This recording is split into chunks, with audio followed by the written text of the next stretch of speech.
नमस्कार साथियों, एक बार से फिर मैं आपका अपना Pawan Sihag Takshashila 2020 live classes platform में स्वागत करता हूं। आज हम साथियों जो हमारा ओल्ड हिस्ट्री का प्लेटफॉर्म चल रहा था उसी से रिलेटेड अगली क्लास लेके आपके सामने हाजिर है। आज हम शुरू करेंगे बौद्ध धर्म को। ओके, आज का हमारा जो कंटेंट रहने वाला है वो सारा सारा बौद्ध धर्म से रहने वाला है और लगभग एसएससी और एचएससी से एक क्वेश्चन यहां से पूछा जाता है। खास करके अभी आगे जो हरियाणा में एचपीएससी का जो एग्जाम होना है उस एचपीएससी एग्जाम में यहां से एक क्वेश्चन आने की संभावना मैक्सिमम बनी, क्योंकि जितना बड़ा स्तर रहता है एग्जाम का उतने ही ज्यादा हिस्ट्री से कंटेंट आने की संभावनाएं बढ़ती जाती है। यदि हम संभावित एचएससी की बात करें तो इतना ज्यादा ओल्ड हिस्ट्री से पोर्शन नहीं आता, ज्यादातर हरियाणा जीके का कंटेंट रहता है। पर यदि बात करूं मैं इसके एवज में एचपीएससी की, तो एचपीएससी के अंदर क्या है, लगभग बौद्ध और जैन धर्म, दो जो मुख्य धर्म हैं उनमें से एक क्वेश्चन आने की संभावना बनी रहती है। तो चलिए साथियों, उससे पहले थोड़ा सा जान लेते हैं कि बौद्ध धर्म का बैकग्राउंड कहां से शुरू होता है, यानी कि जब एक नया धर्म समाज में पनपता है तो उसके पीछे क्या कारण रहते हैं। देखिए, बौद्ध धर्म से अगर थोड़ा सा आगे चले जाएं तो उस समय हमें क्या देखने को मिलता है, हमें वैदिक काल देखने को मिलता है। हम वैदिक काल का जिक्र करते हैं और उसके बाद क्या है, जो उत्तर वैदिक काल आता है इसका जिक्र करते हैं। यदि इन दोनों में हम जो अंतर है, इन दोनों कालखंडों में जो अंतर है वही अंतर आगे जाके बौद्ध धर्म के निर्माण की नींव डालने का काम करेगा। पहले इस चीज को समझने की कोशिश करते हैं। होता क्या है कि वैदिक जो काल होता है, हमें पता है यहां पर जो चार हमारे वेद हैं उनमें से एक वेद कौन सा, ऋग्वेद की रचना होती है। उसके बाद क्या है, जब उत्तर वैदिक काल आता है तो इसमें सामवेद, अथर्ववेद और यजुर्वेद की क्या होती है, रचना होती है। यहां तक तो चलो ठीक था कि यहां पे चार वेदों की रचना हुई, इस चीज से समाज को कोई आपत्ति नहीं थी।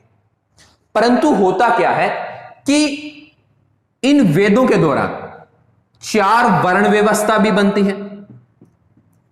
चार वर्ण व्यवस्था कौन सी, ब्राह्मण आता है, वैश्य आता है, क्षत्रिय आता है और शूद्र आता है।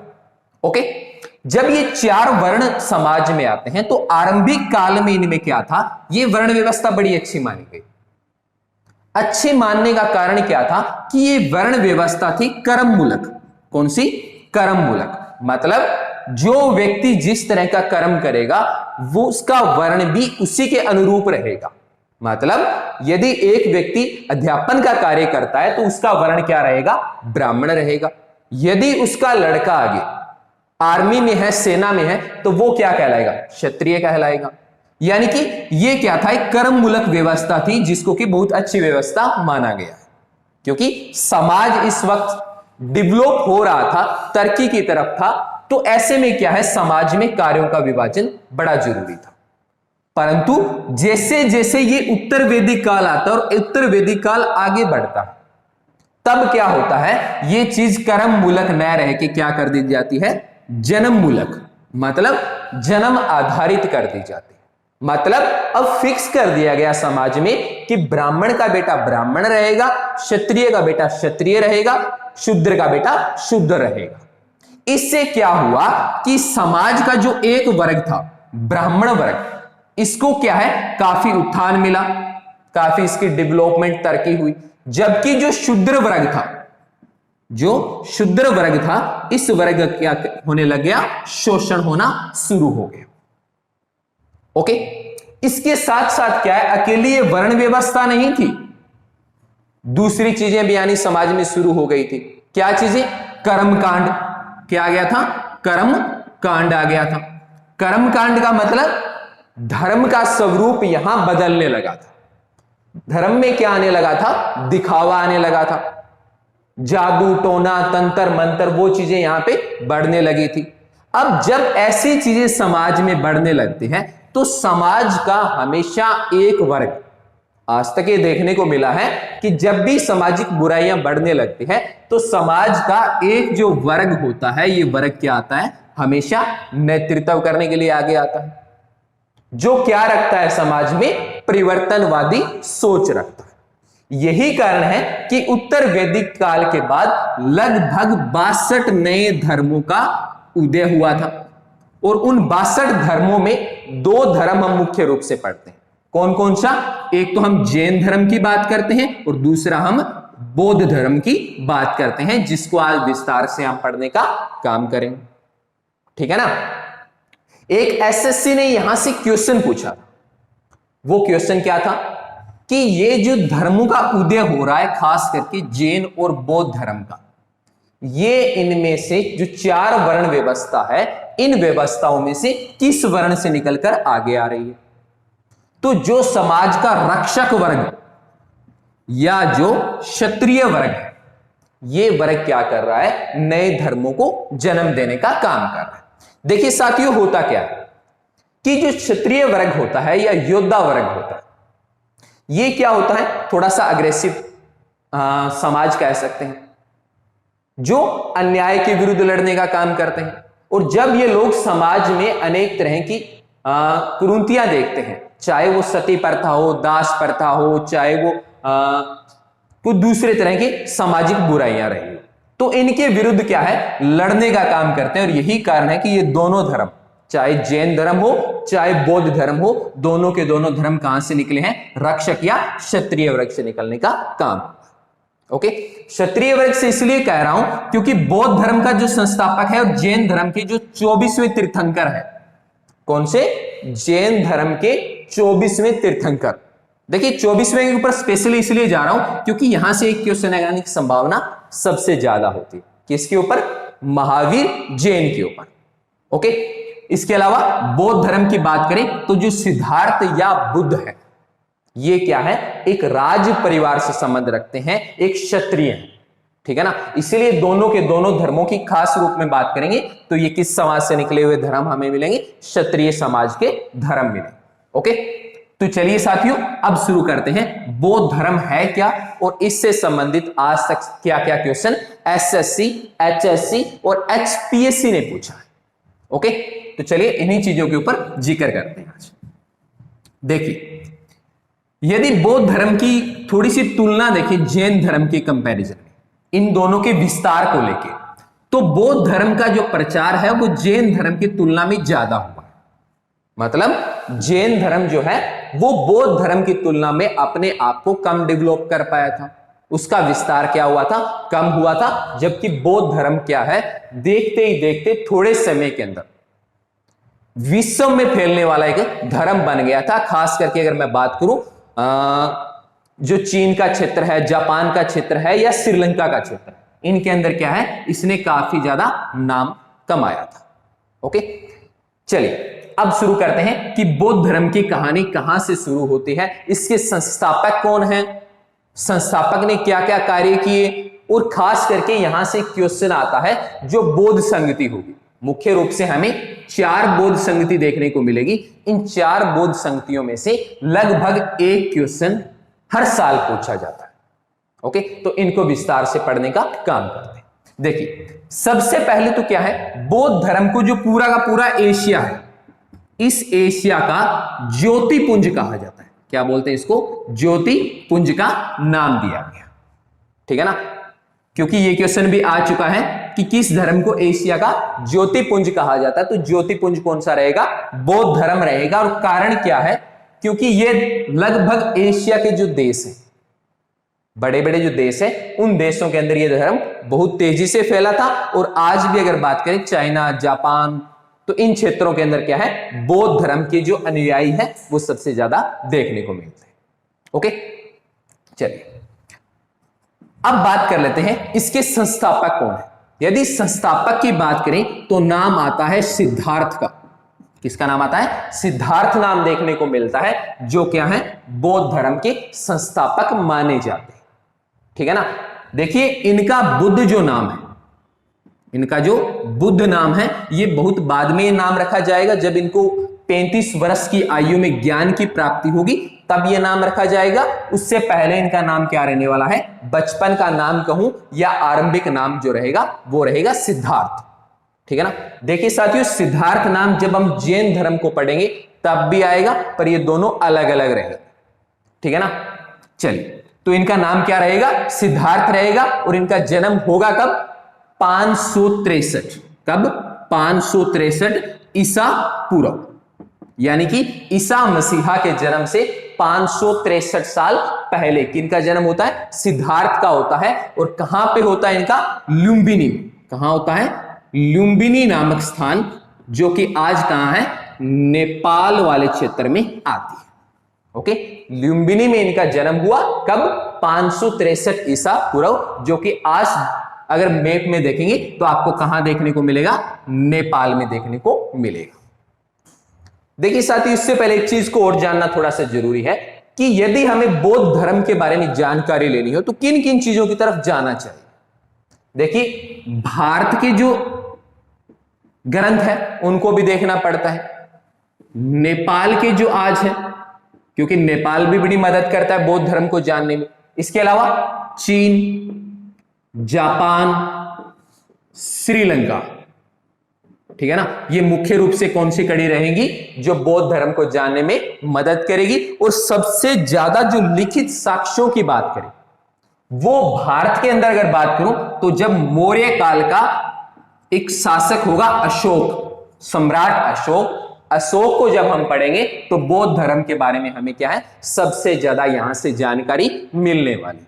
कारण क्या है कि अशोक अनेक स्तंभ का निर्माण करवाएगा और इन स्तंभ के ऊपर क्या है? वो बौद्ध धर्म से रिलेटेड अनेक बातों का वर्णन करेगा। तो इसलिए क्या है? एक बड़ा साक्ष्य कहां से मिलेगा? अशोक से संबंधित, जो कि भारत का एक छत्र सम्राट रह चुके। ओके, चलिए, ये इनके जन्म की बात हो गई। अब बात कर लेते हैं इनके पिता कौन थे और इनकी माता कौन थे। यदि इनके पिता की बात करें तो इनके पिता का नाम शुद्धोधन देखने को मिलता है। शुद्धोधन इनके पिता का नाम देखने को मिलता है, जो कि सांक्य वंश के थे। किस वंश के थे? सांक्य वंश के राजा थे। देखिए, राज परिवार से हैं और सांक्य वंश है जो कहां राज कर रहा है इस वक्त? लुम्बिनी वाले क्षेत्र में राज करने का काम कर रहा है। और इनका नाम क्या देखने को मिलेगा? शुद्धोधन इनका नाम देखने को मिलेगा। यदि मैं इनकी माता की बात करूं कि इनकी मदर कौन थी, तो इनकी माता का नाम महामाया देखने को मिलता है। महामाया क्या है? इनकी माता का नाम देखने को मिलता है। जबकि इनकी विमाता की बात करें, देखिए विमाता की बात इसलिए कर रहा हूं क्योंकि इनके बाद इनका लालन पालन करने का काम इनकी दूसरी माता करती है। ओके, तो उनका नाम क्या देखने को मिलता है? प्रजापति गौतमी उनका नाम देखने को मिलता है। कहानी क्या होती है कि जब सिद्धार्थ का जन्म होता है उसके कुछ ही समय बाद महामाया की हो जाती है मृत्यु। ये स्वर्ग सिधार जाते हैं और उनके बाद जो प्रजापति गौतमी थी ये क्या काम करते हैं? सिद्धार्थ का लालन पालन करने का काम करते हैं। ओके, और कुछ धार्मिक ग्रंथ ये भी मानते हैं कि ये प्रजापति गौतमी महामाया की क्या थी? बहन थी, पर इसके ऊपर कोई पुख्ता प्रमाण इतिहास में दर्ज नहीं। ओके, चलिए अब बात कर लेते हैं कि इनके जीवन में किस तरह की घटना घटेगी और वो घटनाएं क्या होगी जो इनको धर्म परिवर्तन की तरफ लेके जाने का काम करेगी। देखिए साथियों, जिस वक्त सिद्धार्थ का जन्म होता है उस वक्त क्या था कि जो शुद्धोधन जी थे ये क्या काम करते थे? ये ज्योतिष विद्या में विश्वास रखते थे। तो एक संत जो थे उस समय के, एक संत थे, वो एक इनके बारे में या इनके जन्म के बारे में एक भविष्यवाणी करते हैं। भविष्यवाणी क्या करते हैं? वो ये बात कहते हैं कि यदि सिद्धार्थ सामाजिक दुख को देख लेगा तो वो क्या कर देगा? गृह त्याग कर देगा। मतलब शुद्धोधन को यह समझाया गया कि यदि आपने कभी भी सामाजिक दुख दिखा दिया सिद्धार्थ को तो सिद्धार्थ उसी वक्त क्या करेगा? घर को त्याग देगा और ये क्या बन जाएगा? एक सन्यासी बन जाएगा। यही कारण है कि सिद्धार्थ के जन्म के बाद जब तक इनकी 29 वर्ष तक की जब तक ये क्या है बाल्यावस्था से बाहर नहीं निकल जाते तब तक इनके पिता ने इनके लिए ऐसा इंतजाम करके रखा था कि इन्हें कभी भी घर से बाहर जाने की आवश्यकता नहीं पड़ी। क्यों? क्योंकि जैसा कि संतों ने इनके बारे में भविष्यवाणी की थी कि ये घर को क्या कर देंगे? त्याग कर देंगे। यहां तक इतिहासकार बोलते हैं कि इनको यह नहीं पता था कि मृत्यु क्या होती है, बीमार क्या होता है, सन्यासी क्या होता है। इन चीजों के बारे में इनको कभी पता चलने ही नहीं दिया। यदि बाई चांस कोई राजमहल में बीमार हो जाता या मृत्यु हो जाती तो बिना सिद्धार्थ तक सूचना पहुंचाए उसको महल से निकाल दिया जाता था, ताकि उसको कभी भी यह पता नहीं चल जाए कि दुनिया में दुख नाम की चीज भी होती है। देखिए, दुख का कहते हैं कि आरंभिक काल में कभी पता ही नहीं चला सिद्धार्थ को भी दुख भी आता है। इनके हिसाब से क्या था कि दुनिया सारी की सारी सुखी है, चारों तरफ सुख शांति रहती है और इंसान की मृत्यु होती ही नहीं। ठीक है ना। तो एक दिन घटना क्या घटती है, कहते हैं ना जो नियति में लिखा होता है वो घट के रहता है। इनका एक दोस्त था, इसका नाम भी कई बार पूछा गया है, जिसका क्या नाम देखने को मिलता है, चन्ना। इनके इस दोस्त का नाम क्या देखने को मिलता है, चन्ना। इनके दोस्त का नाम देखने को मिलता है। एक दिन क्या होता है कि ये अपने दोस्त चन्ना के साथ अपने राज्य की सैर पे निकल जाते हैं, भी चले देख के आते हैं राज्य कैसा है। और उस वक्त इनके पिता शुद्धोधन जी राज्य में नहीं थे। तो जब ये जाते हैं घूमने के लिए तो ये कुछ चीजें वहां देखते हैं। सबसे पहले क्या देखते हैं, एक मृत व्यक्ति को देखते हैं, यानी एक मरे हुए व्यक्ति को देखते हैं। लोग आसपास में रो रहे होते हैं। तो ऐसी घटना सिद्धार्थ ने अपने जीवन में कभी नहीं देखी थी। तो वो क्या करता है, अपने चन्ना दोस्त से पूछता है कि ये क्या हो रहा है। तो वो बताता है कि इस दुनिया में मृत्यु होना निश्चित है। जिस इंसान का जन्म हुआ है उसकी एक न एक दिन क्या है, मृत्यु होना अलाजमी है। दूसरा वो क्या देखता है, एक बीमार व्यक्ति को, जो क्या होता है, काफी ज्यादा बीमार होता है। फिर चन्ना से पूछता है कि इस इंसान के साथ क्या हुआ है।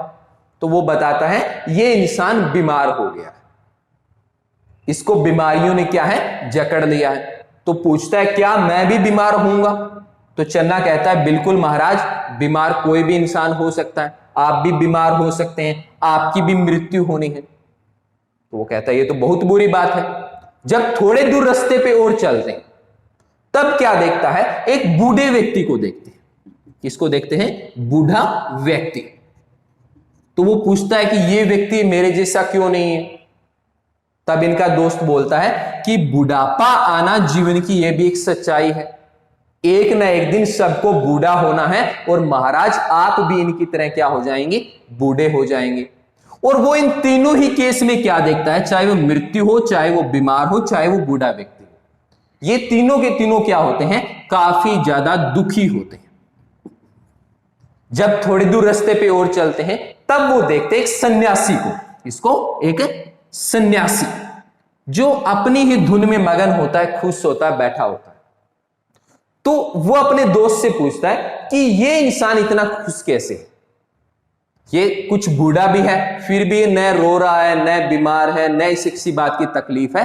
तो चन्ना उसको बताता है कि ये सन्यासी है, ये सामाजिक मोह माया से ऊपर उठ चुका है, इसे किसी के मरने जीने का कोई फर्क नहीं पड़ता और इसे क्या है, परम ज्ञान की प्राप्ति हो चुकी है। उसके बाद से क्या होता है कि सिद्धार्थ की मानसिक स्थिति बदलने लगती है। वो अपने दोस्त से कहता है कि यदि ये सब कुछ आना है, दुखी होना है और ये इंसान दुखी नहीं हो रहा है तो क्यों ना सन्यासी बन लिया जाए और इनके पीछे का कारण जाना जाए। देखिए, जब तक कोई इंसान कारण के पीछे भागना शुरू नहीं करता तब तक वो उसके पीछे की सच्चाई नहीं जान सकता। देखिए, इत्तेफाक नाम की इस दुनिया में चीज बहुत कम है। बहुत कम चीजें ऐसी होती है जो इत्तेफाक से होती है, उनके पीछे कोई ना कोई कारण जरूर होता है। ठीक है ना। तो ऐसे में क्या होता है कि वो इन चीजों के बारे में सोचता रहता है और सोचता सोचता कहां आ जाता है, अपने जो राजमहल होता है, राजमहल आ जाता है। और राजमहल आने के बाद में ये चारों वाक्य जो इनके साथ घटे, बूढ़े व्यक्ति के, मर्द के, बीमार के और सन्यासी के, ये चारों चीजों पर जिक्र करता है वो अपने पिता से। कहता है पिताजी आज तक मैंने जिंदगी में ऐसा कुछ नहीं देखा, जबकि बाहर जब मैं राज्य में गया तो मैंने क्या देखा कि लोग बहुत दुखी हैं, रो रहे हैं, किसी की मृत्यु हो रही है, कोई बीमार हो रहा है। तो ऐसा क्यों हो रहा है और इनको कैसे रोका जाए? तो उनके पिता कहते हैं कि इनको रोक पाना नामुमकिन है, ये प्राकृतिक नियम है। ओके, तो वो कहता है क्यों ना सन्यासी बन लिया जाए। तो जब ये बात सिद्धार्थ उनको कहता है तो वही बचपन की बात, जिस वक्त सिद्धार्थ का जन्म हुआ था, सन्यासी वाली बात इनके दिमाग में फिर से आती है। भी जिन चीजों से परहेज रखने के लिए कहा था वो चीजें सिद्धार्थ ने देख ली है और अब वो क्या है, सन्यासी बन जाएगा। तो इसीलिए उन्होंने क्या किया कि क्यों न सिद्धार्थ को भोग विलास दे दिया जाए, उसको जिम्मेवारियों में बांध दिया जाए, उसको एक अपना परिवार दे दिया जाए। तो इसी एवज में क्या होता है कि एक यशोदा नाम की एक लड़की से, एक राजकुमारी से क्या करते हैं, यशोदा, और कुछ जगह इनका नाम यशोधरा देखने को मिलता है। देखिए अलग अलग देशों के जब हम साक्ष्यों को पढ़ते हैं तो अलग अलग इनका नाम देखने को मिलता है। लगभग जो आप ल्यूसेंट की और इन किताबों को पढ़ेंगे तो इनका नाम क्या देखने को मिलेगा, यशोधरा देखने को मिलेगा, और प्राथमिकता आप यशोधरा नाम को ही दें। ओके, तो एक यशोधरा नाम की जो राजकुमारी है, इनके साथ क्या है, 16 साल की आयु में इनकी क्या कर दी जाती है, शादी कर दी जाती है। ओके, शादी करने के बाद क्या होता है, इनको एक पुत्र रत्न की प्राप्ति होती है जिसका नाम क्या है, राहुल है। देखिए ये क्वेश्चन पूछे जाते हैं अक्सर कि इनकी पत्नी का नाम क्या था, तो यशोधरा देखने को मिलेगा, और इनके पुत्र का नाम क्या देखने को मिलेगा, राहुल इनके लड़के का नाम देखने को मिलेगा।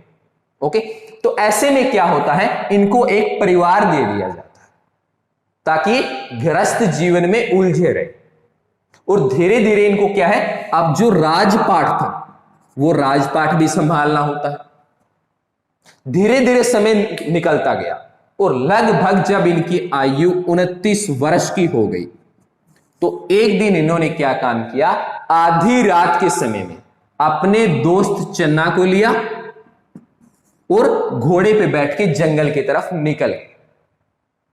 क्योंकि जो वाक्य इन्होंने पहले देखे थे, जो 4 वाक्य, वो लगातार इनके दिमाग में आज भी घूम रहे थे और उनका ये जवाब ढूंढना चाहते थे। तो इसलिए क्या हुआ, 29 वर्ष की आयु में इन्होंने क्या काम कर दिया, अपने दोस्त चन्ना को लेके घोड़े पे बैठ के एक दिन जंगल में निकल गए, और बीच रास्ते में जाने के बाद चन्ना को घोड़ा देकर वापस राजमहल भेज दिया। कहा कि आप जाइए और राजपाट संभालने का काम करिए। हालांकि चन्ना राजा नहीं बनता है, जो उनके बाद जो वारिस होते हैं वो राज्य को संभालते हैं, पर इनको ये जिम्मेवारी दी जाती है कि आप जाइए और जाने के बाद क्या करिए, राजपाट संभालने में उनकी मदद करिए। तो ये जो घटना है 29 वर्ष की आयु में गृह त्याग की जो घटना है, इसको महाभिष्कर्मण का नाम दिया जाता है।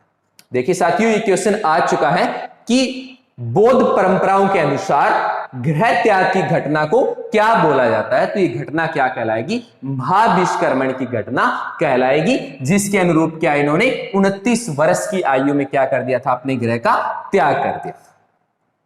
अब गृह त्याग करने के बाद क्या है, जंगल जाएंगे। जंगल जाने के बाद जंगलों में इधर उधर घूमेंगे, भटकेंगे, तो इनको सही रास्ता दिखाने के लिए जरूरत पड़ेगी गुरु की।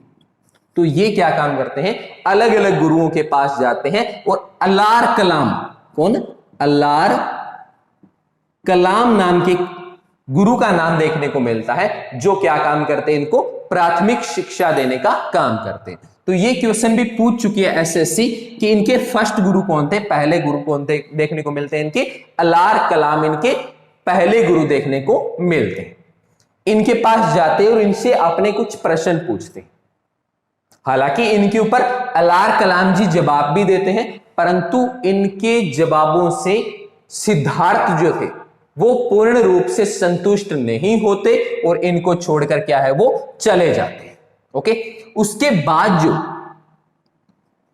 रुद्रक रामपुत्र, क्या नाम देखने को मिलता है, रुद्रक रामपुत्र, जो कि इनके सेकंड गुरु देखने को मिलते हैं, इनके दूसरे गुरु देखने को मिलते हैं। देखिए पहले कौन रहेंगे, अल्लार कलाम रहेंगे, और दूसरे कौन रहने वाले हैं, रुद्रक रामपुत्र, इनके क्या रहने वाले हैं, दूसरे गुरु रहने वाले। इनके पास जाते हैं और इनसे फिर जाकर क्या काम करते हैं, जो प्रश्न इन्होंने अलार कलाम से पूछे थे वही प्रश्न क्या काम करते हैं, ये जाके रुद्रक रामपुत्र से पूछते हैं।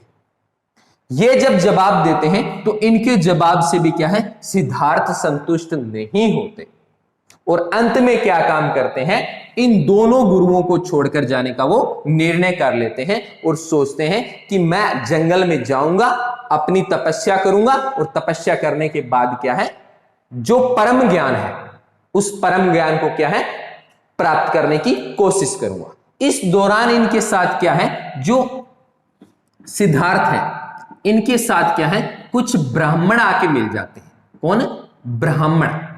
ये ब्राह्मण कहते हैं कि यदि आप भी ज्ञान की प्राप्ति चाहते हैं तो हम भी ज्ञान की प्राप्ति चाहते हैं, हम आपके साथ रहेंगे।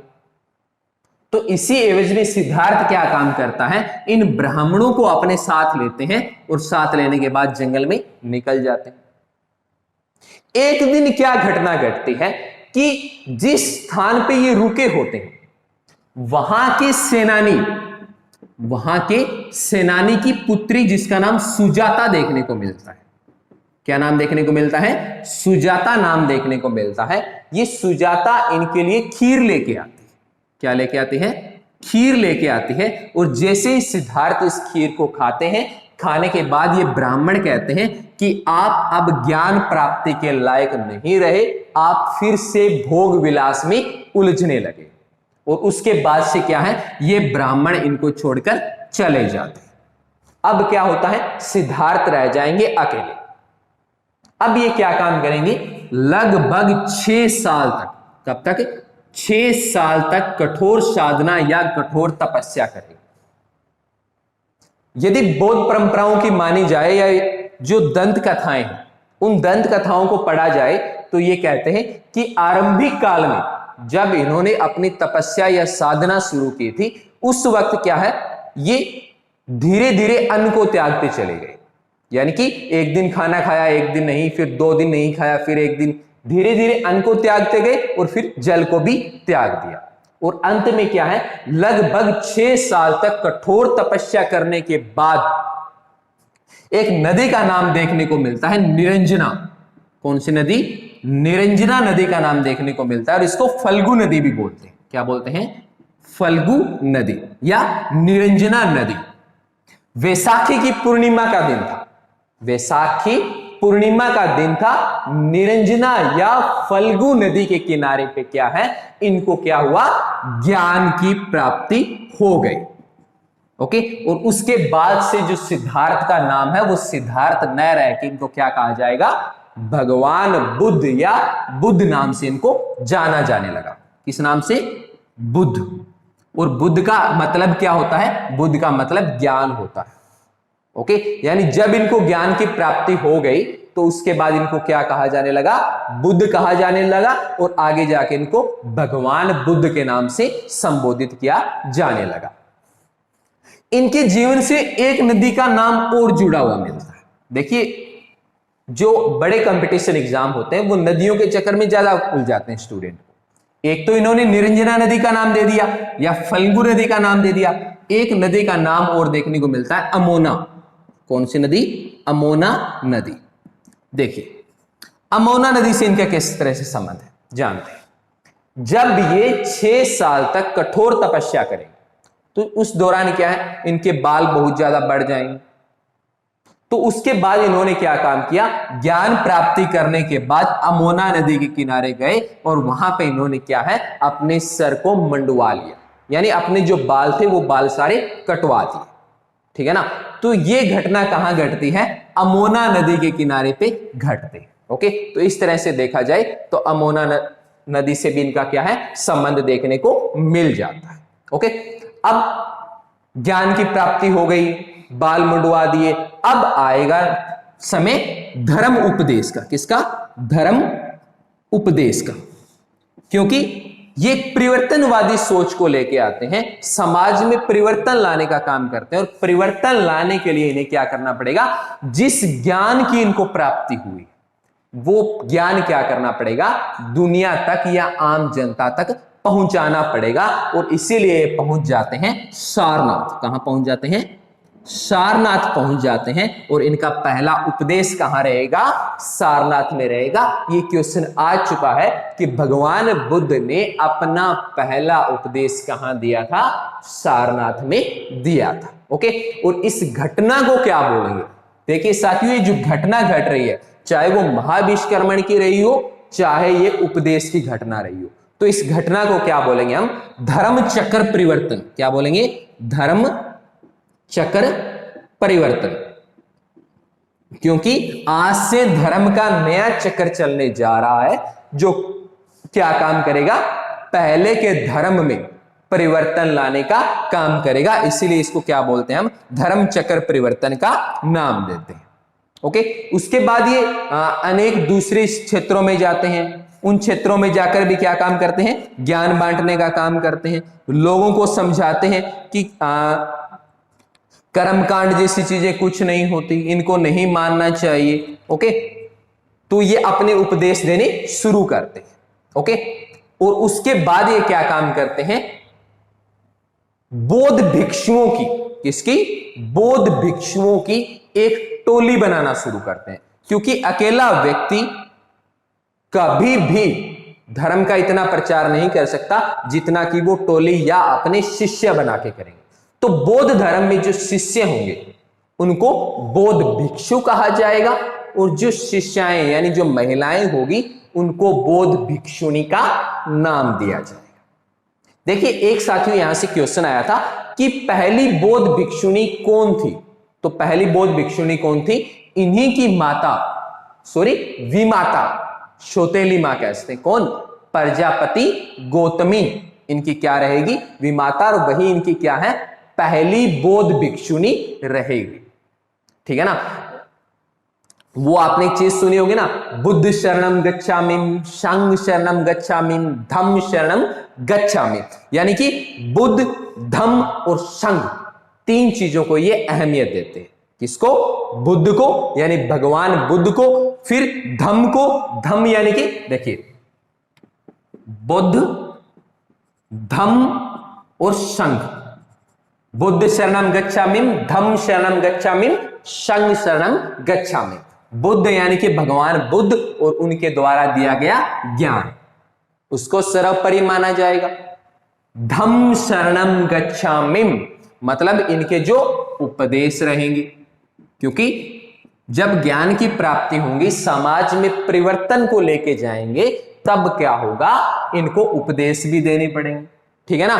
और अंत कौन सा होता है? संघ शरणम गच्छामि मतलब इनके जो भिक्षु है, कौन है? इनके जो भिक्षु या भिक्षुणियां हैं, उनका क्या बनाना पड़ेगा? इनको संघ बनाना पड़ेगा।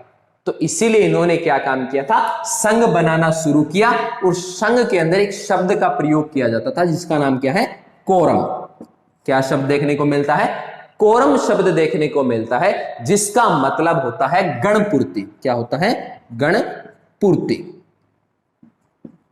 ठीक है ना? और ये गणपूर्ति कितने लोगों की होती थी? 20 लोग जब कम से कम संघ में बैठे होते थे, उसको कोरम कहा जाता था। और उसके बाद बुद्ध के उपदेशों को किस तरह से जनता तक पहुंचाना है, किस तरह की लोगों को जो आडंबर चल रहे हैं उन आडंबरों से दूर करना है। ठीक है ना? देखिए, बुद्ध धर्म की या बौद्ध धर्म की बड़ी खास बातों पर नजर डाली जाए तो वो क्या देखने को मिलती है? वो यही देखने को मिलती है कि एक तो ये मूर्ति पूजा में विश्वास नहीं रखते, कर्म कांड में विश्वास नहीं रखते, ठीक है ना, जात पात में विश्वास नहीं रखते। इनके इन्हीं गुणों के कारण जात पात को न मानना, कर्म कांड को न मानना, ठीक है ना, बौद्ध धर्म के अंदर कोई बड़ा नहीं है, कोई छोटा नहीं। हालांकि पुण्य जन्म में ये विश्वास रखते हैं। देखिए, कर्म कांड को नहीं मानते, मूर्ति पूजा को नहीं मानते, वर्ण व्यवस्था को इन्होंने पूर्ण रूप से खंडन किया है, वेदों को इन्होंने नकारा है। देखिए, वेदों को क्या है? नकारा है। कर्म कांड को नहीं मानते, ठीक है ना, महिला है उनको उचित स्थान देने की बात कहते हैं ये, ठीक है ना। तो उस समय की जो मुख्य बुराइयां थी वो इस धर्म में नहीं थी। यही कारण है कि खास करके जो निम्न वर्ग था वो इसके साथ बहुत जुड़ा। ये नहीं अकेला निम्न वर्ग जुड़ा, उच्च वर्ग की बात करूं, चाहे मैं अजात शत्रु की बात करूं, कालाशोक की बात करूं, या मैं अशोक की बात करूं, चाहे मैं कनिष्क की बात करूं, बड़े बड़े जो योद्धा रहे हैं वो भी क्या है, या बड़े बड़े राजा महाराजा रहे हैं वो बुद्ध धर्म से संबंधित रहे हैं। पर आरंभिक जो इनको पॉपुलैरिटीज मिली वो कारण क्या था, इन्होंने सीधे रूप से सामाजिक जो बुराइयां थी उनके ऊपर कटाक्ष करने का काम किया था। तो इस तरह से इन्होंने क्या है, बौद्ध धर्म का धीरे धीरे प्रचार करना शुरू किया, और देखते ही देखते क्या है, बौद्ध धर्म लगभग क्या है, सारी जगह फैलने लगा। तो इनके उपदेश की बात करें तो इन्होंने लुम्बिनी में, गया में, सारनाथ, राजगृह, वैशाली, कुशीनगर, अनेक स्थानों पे गए और इन स्थानों पे इन्होंने क्या किया, अपने उपदेश देने का काम किया। ठीक है ना। अब धीरे धीरे इनका दल बढ़ने लगा, ये अनेक स्थानों पे जाने लगे, धर्म का प्रचार करने लगे, और धीरे धीरे करते समय का पहिया फिर घूमता है और आयु हो जाती है इनकी कितनी, 80 साल। अब जब 80 साल की आयु होगी तो उस वक्त क्या होगा, इनके शरीर त्यागने का समय आ जाएगा। ओके, और उसके बाद शरीर त्यागेंगे। अभी उसी घटना के ऊपर जिक्र करेंगे और देखेंगे यहां से क्वेश्चन क्या क्या आते हैं, क्योंकि इन्होंने कहां शरीर को त्यागा, यह क्वेश्चन बड़ा इंपॉर्टेंट है। और अगला क्वेश्चन यहां से क्या बनता है कि उस घटना को क्या बोलते हैं जब इनकी मृत्यु होती है। ठीक है ना, यह बड़ा अहम होता है। ओके, क्योंकि आया है इसको एक दिन जाना है। ठीक है ना। एक लक्ष्मी चंद जी ने एक लाइन लिखी है ना, आई ऊपर बर्मा मर गई, ताल छोड़ के हंस मरे, कंस कुकर्मी मान्या को न्या, जरासंध शिशुपाल मरे, 3 कदम में धरती मापणिया, बली छली मर गया, थोड़े दिन में लोगों सुनियो लक्ष्मी चंद बामण मर गया। तो मृत्यु परम सत्य है, इनकार नहीं कर सकते इससे। तो जब इनकी आयु 80 वर्ष होती है, कितनी, 80 वर्ष की जब इनकी आयु हो जाती है, डेट क्या देखने को मिलेगी, 483 ईसा पूर्व। कितनी, देखिए डेट पूछ लेता है कि इनकी मृत्यु कब हुई थी, तो 483 ईसा पूर्व। कहां पे, कुशीनारा। कहां पे, कुशीनारा के अंदर क्या होती है, इनकी मृत्यु हो जाती है। देखिए यहां पे क्या होता है कि जब ये कुशीनारा जाते हैं तो यहां इनके दंत कथाओं की बात कर रहा हूं, और कुछ जो चीन की जो ग्रंथ लिखे हुए हैं उनके आधार पे बता रहा हूं कि कुशीनारा के अंदर जब जाते हैं तो यहां पे महामारी फैली होती है, जिसका रोकथाम भी भगवान बुद्ध करते हैं। अब सिद्धार्थ शब्द का प्रयोग नहीं करेंगे, अब भगवान बुद्ध शब्द का प्रयोग करें। तो वहां पे क्या है, रोकथाम भी करते हैं, लोगों को अनेक तरह के उपाय समझाते हैं। एक उससे पहले घटना क्या घटी होती है कि कुशीनारा के अंदर उससे पहले एक संत आते हैं, वो एक भविष्यवाणी करके, देखिए साथियों, इनका जब जन्म होता है तब भी एक भविष्यवाणी होती है, और इनकी मृत्यु के समय में भी एक भविष्यवाणी कारण रहती है। भविष्यवाणी क्या होती है कि वो संत ये कहते हैं कि कुशीनारा के अंदर जब महामारी फैलेगी, एक संत आएंगे, उसके बाद क्या है, वो महामारी ठीक हो जाए। यदि वो कुशीनारा को छोड़ के चले गए तो वहां पे वापिस महामारी आ जाएगी। अब जब आए, लोगों की बीमारियां ठीक हुई, तो लोगों को विश्वास हो गया कि वो भविष्यवाणी क्या है, सही है, सत्य है। और जब भगवान बुद्ध उस स्थान को छोड़ के जाने लगे, क्योंकि उपदेश देना था, आगे जाना था, तो यहां के लोगों ने, स्थानीय लोगों ने क्या काम किया, इनको खीर ला के दी। क्या ला के दी थी, खीर ला के दी थी, और इस खीर में था जहर। अब देख, कथाओं के अनुसार माना जाए, और त्रिपिटक, जो 3 पिटक है इनकी, ठीक है ना, विनय पिटक जो है, या शुद्ध पिटक है, या अभिधम पिटक है, इन पिटकों की मानी जाए तो ये बोलते हैं कि उन्हें पता था इस जहर में क्या है, खीर। अब देखिए, इतने बड़े संतों के मन की बात हम कैसे जान सकते हैं, क्या सोच रहे होंगे, पर कहते हैं इनको पता था कि इस खीर में क्या है, जहर मिला हुआ है। और कहते हैं ये खीर खा लेते हैं और उनके बाद क्या है 483 ईसा पूर्व में क्या है कुशीनारा के अंदर इनकी मृत्यु हो जाती है या ये अपने शरीर को त्याग देते हैं। और इस घटना को बोलते हैं महापरिनिर्वाण। क्या बोलते हैं? महापरिनिर्वाण घटना नाम से इनको क्या किया जाता है, इस घटना को संबोधित किया जाता है। उसके बाद यहां एक जाति है मल्ला। कौन? मल्ला। मल्ला लोग इनका अंतिम संस्कार करते हैं। अंतिम संस्कार करने के बाद इनकी अस्थियों को 8 भाग में बांटते हैं और उनसे क्या बनते हैं? स्तूप बनते हैं। ठीक है ना? तो लगभग 8 स्तूप देखने को मिलते हैं जो क्या है भगवान बुद्ध की मृत्यु के बाद इनको बनाया जाता है। ओके, देखिए यदि इनके प्रमुख उपदेशों की बात करें या मैं बात करूं, इन्होंने मुख्य रूप से अपने जीवन में क्या क्या बातें कही थी, तो इन्होंने क्या है पंचशील सिद्धांत दिया था। कौन सा? पंचशील सिद्धांत।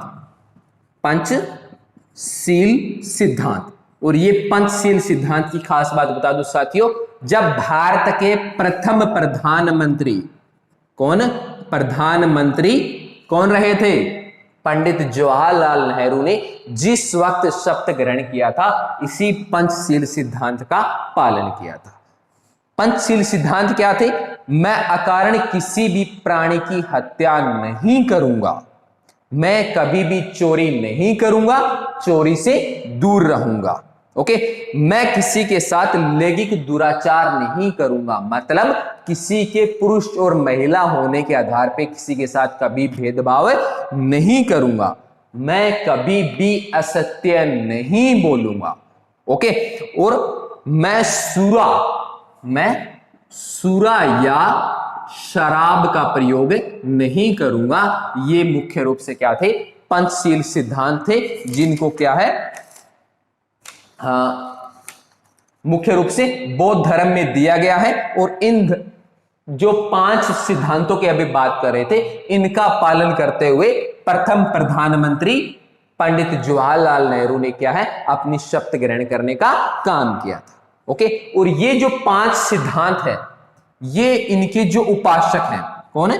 इनके जो उपासक हैं, इनके लिए अनिवार्य है कि वो इन 5 सिद्धांतों को जरूर मानेंगे। ओके, इसके अलावा नृत्य गान से दूर रहना, मतलब नाच गाने से क्या रहेंगे ये लोग? दूर रहेंगे।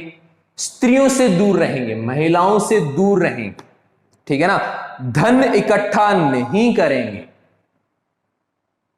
इसके अलावा असमय भोजन भी नहीं करेंगे और सुखमय बिस्तर पर नहीं सोएंगे, यानी कि जो आरामदायक बेड होता है उस पर नहीं सोएंगे। तो 5 वो सिद्धांत और 5 ये, टोटल 10 हो गए। ये जो 10 सिद्धांत है ये होते हैं भिक्षु या भिक्षुणियों के लिए। किसके लिए? जो भिक्षु और भिक्षुणियां हैं उनको 10 के 10 सिद्धांत मानने पड़ेंगे। चोरी नहीं करेंगे, असत्य नहीं बोलेंगे, धन का संचरण नहीं करेंगे, असमय भोजन नहीं करेंगे, सुख के बिस्तर पर नहीं सोएंगे, नृत्य नहीं देखेंगे। तो ये इस तरह की जो 10 बातें हैं ये किस पे लागू होती है? इनके भिक्षु और भिक्षुणियों पे लागू होती है। जबकि जो प्रथम 5 बातें कर रहे थे, असत्य, शराब न पीना, ठीक है ना, किसी की हत्या न करना, तो ये क्या है आम आदमी या आम जनता के लिए होती है, जिसका कि अनुसरण हमारे पहले प्रधानमंत्री ने भी किया था। ओके, तो ये हो गई भगवान बुद्ध के जीवन से जुड़ी हुई कुछ प्रमुख बातें। अब जिक्र कर लेते हैं जो बौद्ध संगति होगी। क्या होगी? बौद्ध संगति होगी। क्योंकि बौद्ध संगति की बात इसलिए कर रहा हूं क्योंकि बुद्ध धर्म के अंदर त्रिपिटक शब्द का प्रयोग किया जाता है। त्रिपिटक मतलब, पिटक का मतलब क्या होता है? टोकरी। क्या होती है? टोकरी, यानी कि ज्ञान की टोकरी। और ये त्रिपिटक ही इनके क्या है? 3 प्रमुख पवित्र ग्रंथ माने जाते हैं। जब इनकी बौद्ध संगति होगी, इन्हीं बौद्ध संगतियों के दौरान क्या है इन त्रिपिटक की रचना होगी और देखेंगे किस तरह से एक धर्म आगे जाके विभाजित हो जाता है अलग अलग भाग में, किस तरह से इनकी हीनयान महायान शाखाएं बनती है। यहां से अनेक क्वेश्चन साथियों आते ही आते हैं। ठीक है ना? तो साथियों जल्दी जल्दी लाइक कमेंट शेयर करते रहिए, रुकना नहीं है। देखिए इतना समय क्लास चलते हुए लगभग बुद्ध के जीवन को पढ़ लिया है, मैंने आपसे नहीं कहा, पर मेरे को अब भी लाइक कमेंट शेयर कम लग रहे हैं, तो आप प्लीज एनर्जी बढ़ाने के लिए लाइक कमेंट शेयर करते रहिए, जल्दी करिए साथियों। ओके, तो बात करता हूं मैं बौद्ध संगीति की। देखिए मुख्य रूप से देखा जाए तो 4 बौद्ध संगति देखने को मिलती है, ठीक है ना सर, पानी देना। ओके, तो लगभग कितनी बौद्ध संगति देखने को मिलती है? 4 बौद्ध संगति देखने को मिलती है। तो बात कर लेते हैं इनकी फर्स्ट बौद्ध संगति कब हुई थी। यदि मैं स्थान की बात करूं तो ये क्या है, राजगृह में क्या है, पहली बौद्ध संगति देखने को मिलती है। होगी कब, समय क्या रहेगा, समय रहेगा जिस वक्त भगवान बुद्ध की मृत्यु होगी। कब? 483 ईसा पूर्व क्या हो गई, ये बौद्ध संगति होगी। ओके, इस वक्त शासक कौन है, इस वक्त शासक कौन रहने वाला है? तो शासक की बात करें तो अजात शत्रु। कौन है? अजात शत्रु। शत्रु क्या है, इस वक्त के शासक रहेंगे, जो किस वंश के हैं, हर्यक वंश के राजा होंगे। देखिए अनेक बार क्या होता है, इन राजाओं को अगर और डिफिकल्ट लेवल में चलना है तो इनके वंश के बारे में पूछ लेता है कि अजात शत्रु जिनके समय में प्रथम बौद्ध संगति हुई वो किस वंश से हैं, तो वो हर्यक वंश से रहेंगे, ठीक है ना। अध्यक्ष कौन होगा? देखिए जब बौद्ध संगति होगी, बौद्ध भिक्षु और भिक्षुणी बैठेंगे तो कोई ना कोई अध्यक्षता करने वाला भी चाहिए होगा। तो इस वक्त कौन होगा? महाकश्यप। कौन होगा? महाकश्यप क्या होंगे, इसकी अध्यक्षता करने का काम करेंगे, ठीक है ना। इस प्रथम बौद्ध संगति की खास बात क्या थी कि यहां पे मुख्य देखा जाए तो 2 पिटक, देखिए 3 पिटक मुख्य रूप से देखने को मिलते हैं, उनमें से 2 पिटक कौन कौन से? पहला विनय पिटक और दूसरा इनका पिटक कौन सा? शुद्ध पिटक। कौन सा? शुद्ध पिटक। इसकी क्या होती है, इस समय रचना होती है। ओके, तो ये हो गई प्रथम बौद्ध संगति। एक बार रिपीट कर देते हैं, कहां होती है? राजगृह में होती है। समय क्या होगा? 483 ईसा पूर्व का होगा। शासक कौन होगा उस वक्त? अजात शत्रु होगा। किस वंश का? हर्यक वंश का होगा। अध्यक्षता कौन करेगा? महाकश्यप करेंगे। और मुख्य विशेषता इसके क्या होगी कि यहाँ पे 2 पिटक, कौन सा? विनय पिटक और शुद्ध पिटक की यहाँ पे क्या होती है, मुख्य रूप से रचना यहाँ पे होती है। एक सेकंड साथियों, पानी पी लेता हूं।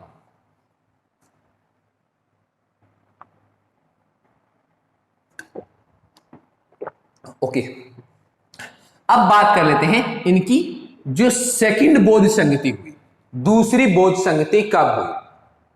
तो ये दूसरी बौद्ध संगति की अगर मैं स्थान की बात करूं तो ये होती है वैशाली में। कहां होती है? वैशाली के अंदर दूसरी बौद्ध संगति होती है। कब? लगभग पहली बौद्ध संगति के 100 साल बाद। समय क्या रहेगा? पहली अगर 483 ईसा पूर्व हो रही है तो ये कब होगी? 383 ईसा पूर्व ये बौद्ध संगति देखने को मिलेगी। ओके, शासन किसका रहेगा? शासनकाल किस समय, मतलब इस समय कौन राजा राज कर रहा था? तो कालाशोक। कौन है? कालाशोक इस वक्त क्या है?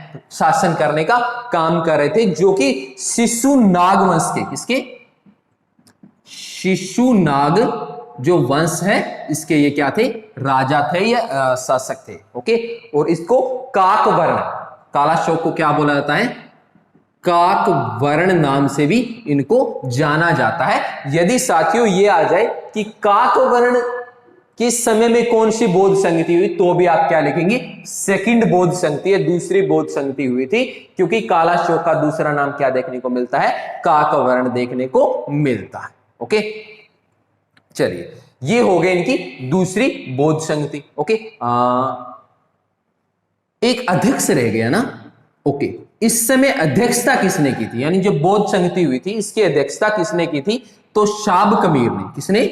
शाब कमीर इसकी क्या कर रहे थे? अध्यक्षता करने का काम कर रहे थे। तो ये क्या हो गई, हमारी दूसरी बौद्ध संगति हो गई। ओके, अब बात कर लेते हैं तीसरी बौद्ध संगति की, जो कि किसके समय में होगी, अशोक के शासनकाल में होगी। ओके, जो कि किस वंश के हैं, मौर्य वंश के रहने वाले हैं, और देखेंगे इस वक्त क्या क्या घटनाएं मुख्य रूप से घटेगी। चलिए बात करते हैं तीसरी बौद्ध संगति, जो थर्ड बौद्ध संगति है, ये कब होगी। देखिए स्थान क्या रहेगा, मौर्य काल की जो मुख्य राजधानी थी, कौन सी, पाटलिपुत्र। कौन सी, पाटलिपुत्र स्थान रहेगा किसका, तीसरी बौद्ध संगति का। ओके, समय क्या रहेगा, समय रहेगा 251 ईसा पूर्व। देखिए कुछ किताब 253 भी मानती है, कुछ किताब इसको 251 मानती है। ओके, शासन किसका होगा, समय जिस समय ये हो रहा है उस समय शासन कौन कर रहा है, तो कौन कर रहा है, अशोक कर रहा है।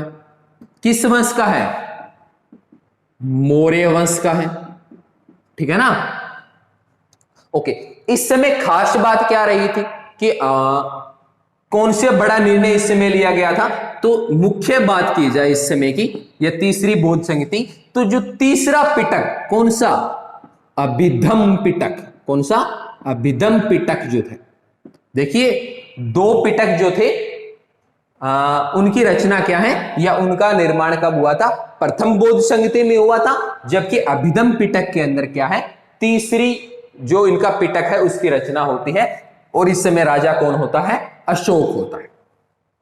देखिए साथियों, बुद्ध धर्म को अंतरराष्ट्रीय धर्म बनाने का अगर किसी को श्रेय जाता है तो वो जाता है अशोक को, क्योंकि जिस वक्त क्या होता है कि ये धर्म राज्य विस्तार की नीति को छोड़कर धर्म विस्तार की नीति को अपनाते हैं। ओके, तो उसके बाद इन्होंने क्या काम किया, कभी भी युद्ध में भाग नहीं लिया। आप मेरे को कमेंट सेक्शन में जरूर बताएंगे वो युद्ध कौन सा था, ठीक है ना, कौन सा युद्ध था जिसके बाद अशोक ने हमेशा के लिए तलवार या रक्त को त्याग दिया, ठीक है ना। एक बड़ा ही पॉपुलर युद्ध है, या मैं बता दूं, कलिंग। कौन सा, कलिंग। देखिए कलिंग के युद्ध के बाद क्या है, अशोक ने अपने हृदय को क्या कर लिया था, परिवर्तन कर लिया था, और परिवर्तन के बाद इन्होंने क्या है, लगातार धर्म प्रचार किया, और इसी एवज में इन्होंने अपने पुत्र महेंद्र, कौन, पुत्र महेंद्र और पुत्री संघमित्रा, इनको क्या है, श्रीलंका में धर्म प्रचार के लिए भेज देते हैं, और उसके बाद क्या है, लगातार विदेशों में यह धर्म फैलता चला जाता है। और बड़ी विडंबना की बात है, जिस धर्म की शुरुआत भारत में हुई, धीरे धीरे वो धर्म भारत में भी बहुत कम रह गया, ठीक है ना। तो ये क्या है, तीसरी बौद्ध संगति थी, जो किसके समय में हुई थी, अशोक के समय में हुई थी। ओके, अब बात कर लेते हैं चौथी और अंतिम बौद्ध संगति की, क्योंकि चारों बौद्ध संगतियों में से एक क्वेश्चन आने की संभावना साथियों सबसे ज्यादा बनी रहती है, ठीक है ना, तो अच्छी तरह से इनको पढ़ना जरूरी है। फोर्थ बौद्ध संगति देखिए होती कहां है, कुंडल वन। कहां होती है, कुंडल वन जो है, कहां पे, कश्मीर में। कश्मीर का जो कुंडल वन क्षेत्र है, वहां पे क्या होती है, चौथी बौद्ध संगति होती है। समय क्या रहेगा, समय रहेगा 1 ईसा का, ठीक है ना, ईसा मसीहा के समय। शासन या शासक उस वक्त कौन रहेगा, कनिष्क रहेगा। कौन रहेगा, कनिष्क इस समय क्या रहने वाला है, शासक रहने वाला है, जो कि कुषाण वंश का, किस वंश का, कुषाण वंश का क्या है, राजा है, ठीक है ना। वंश इनके साथ साथ साथियों जरूर याद रखना। ओके, इस समय अध्यक्ष भी, ये जो बौद्ध संगति हुई इसकी अध्यक्षता किसने की थी, तो वसुमित्र। किसने, वसुमित्र ने क्या की थी, इस चौथी बौद्ध संगति की अध्यक्षता करने की बात की थी। यदि मैं इसके उप अध्यक्ष की बात करूं, यदि मैं इसके उप अध्यक्ष की बात करूं कि चौथे की उप अध्यक्षता किसने की थी, तो ये कौन है, अर्शव घोष। ये क्या है, इनके उप अध्यक्ष रहने वाले। अब बात आती है कि इस चौथी बौद्ध संगति की खास बात क्या है। चौथी बौद्ध संगति की खास बात यह है, यदि मुख्य बात की जाए इसकी, तो यहां पे बौद्ध धर्म दो भाग में बंट जाता है। कितने भाग में बंट जाता है? दो भाग में। कौन कौन सा? हीनयान, हीनयान और महायान। ये क्या है? मुख्य रूप से कितने भागों में बंट जाता है? दो भागों में बंट जाता है। और ये क्वेश्चन आया हुआ है मेरे साथियों कि किस बौद्ध संगति के बाद बौद्ध धर्म दो भागों में बंट गया था? तो कौन सी में बंटा था? चौथी बौद्ध संगति, जो कि कुंडल वन में हो रही है कनिष्क के समय में, जिसका वसुमित्र क्या कर रहा है? अध्यक्षता कर रहा है। इस वक्त दो भाग बनते हैं। कौन कौन से? हीनयान और महायान। अब हीनयान क्या थे? ये थे कठोर नियमों वाले। कौन से थे? कठोर नियमों वाले। मतलब हीनयान के जो लोग थे वो ये कह रहे थे कि जो सिद्धांत भगवान बुद्ध ने दिए हैं वही रहेंगे, उनमें कोई परिवर्तन नहीं रहेगा। जो 10 नियम दिए वो 10 नियम मानने पड़ेंगे बौद्ध भिक्षु और भिक्षुणियों को, ठीक है ना। इसके अलावा जो इन्होंने दूसरी बातें कही थी उन बातों को भी मानना पड़ेगा, ठीक है ना। जबकि महायान वाले क्या हैं? ये हैं परिवर्तन वाले। कौन से हैं? परिवर्तनवादी सोच वाले। ये कहते हैं इनमें क्या होना चाहिए? कुछ ना कुछ परिवर्तन होना चाहिए, क्योंकि आज के समय में इतने कठोर नियमों को मान पाना बड़ा मुश्किल है। ओके, उसके बाद भी महायान दो भागों में आगे फिर बंटता है, आगे जाके इस बौद्ध संगति में नहीं, आगे जब भविष्य में जाएगा। महायान की भी दो शाखाएं देखने को मिली। कौन कौन सी? शून्यवाद और विज्ञानवाद। कौन कौन सी? शून्यवाद और विज्ञानवाद की दो मुख्य रूप से शाखा देखने को मिलेगी। और शून्यवाद के जो मुख्य अध्यक्ष रहेंगे वो रहेंगे नागार्जुन। कौन रहेंगे? नागार्जुन जी रहेंगे। और विज्ञानवाद के कौन रहेंगे? मैत्रिक रहेंगे। कौन रहेंगे? मैत्रिक इसके मुख्य अध्यक्ष रहेंगे। इस तरह से क्या होती है? चार मुख्य रूप से क्या होती हैं? बौद्ध संगतियां होती हैं, जिनमें बौद्ध धर्म में हमें समय समय पे अनेक परिवर्तन, अनेक बदलाव हमें देखने को मिलते हैं, जो क्या काम करते हैं? अनेक तरह की नई नई चीजें समाज को देने का काम करते हैं। ओके, चलिए अब बात कर लेते हैं थोड़ी सी इनकी दूसरी बातों पे जो रह गई है, ठीक है ना। उनके ऊपर नजर डालना भी बड़ा जरूरी है, क्योंकि एक नंबर भी बड़ा फासला कम कर सकता है आपके सिलेक्शन में, ठीक है ना। जिस तरह की पॉलिसीज चल रही है लगातार गवर्नमेंट्स की, जिस तरह से हरियाणा का नंबर बढ़ रहा है बेरोजगारी में, तो तैयारी साथियों गहराई से करनी पड़ेगी। ये नहीं है ऊपर से ल्यूसेंट को पढ़ के छोड़ दिया या किसी दूसरी किताब को। देखिए गहराई से जानना पड़ेगा अगर सिलेक्शन लेना है। फिर कहोगे सर कट लिस्ट बड़ी ऊंची जा रही है, तो कट लिस्ट ऊपर जा ही जाएगी। ओके, चलिए ओके। एक जो यहां से क्वेश्चन आता है कि कुछ चिन्ह है, क्या है? चिन्ह, प्रतीक, अनेक प्रतीकों के बारे में पूछ लेता है कि कौन सा प्रतीक बौद्ध धर्म में किस चीज से संबंधित है। सबसे पहले बात करें कमल की। किसकी? कमल की या सांड की। ये जो प्रतीक है ये बौद्ध धर्म में किस चीज का प्रतीक है? भगवान बुद्ध के जन्म का प्रतीक है। देखिए जब इनकी माता महामाया जी, जो कि कोलीय वंश की थी, किस वंश की थी? कोलीय वंश की थी, वो जब गर्भवती होती है तो उनको क्या नजर आता है? एक कमल नजर आता है, ठीक है ना। और जब इनका जन्म होता है उस वक्त क्या है? एक सांड प्रतीत होता है या नजर आता है। तो इसलिए दो चिन्ह माने जाते हैं, कमल का और सांड का, जो क्या है? इनके जन्म से संबंधित है। दूसरा है घोड़ा। क्या है? घोड़ा। घोड़ा क्या है? गृह त्याग का प्रतीक है। किसका है? गृह त्याग का, क्योंकि ये अपने दोस्त चन्ना के साथ घोड़े पे बैठ के क्या है? घर त्यागने को जाते हैं। ओके, तीसरा है पीपल। अब पीपल क्या है? पीपल के पेड़ के नीचे वैसाखी की पूर्णिमा के दिन फल्गु या निर्जना नदी के किनारे क्या होता है? इनको ज्ञान की प्राप्ति होती है। तो पीपल का पेड़ क्या है? इनके ज्ञान से संबंधित है। तो ये पीपल का पेड़ क्या है? इनके पवित्र पेड़ों में से एक आता है। ओके, इनके पद चिन्ह, क्या पद चिन्ह है? पद चिन्ह क्या है? ये इनके निर्वाण को दर्शाते हैं। किसको दर्शाते हैं? निर्वाण। ओके, और अंतिम क्या है? स्तूप। क्या है? स्तूप। तो स्तूप इनके क्या है? मृत्यु के बाद मल्लों ने जब इनका अंतिम संस्कार किया तो इनके क्या है, जो अस्थियां थी उनको 8 भागों में बांटा था, और 8 भागों में बांटने के बाद क्या किया था? 8 स्तूपों का निर्माण किया था।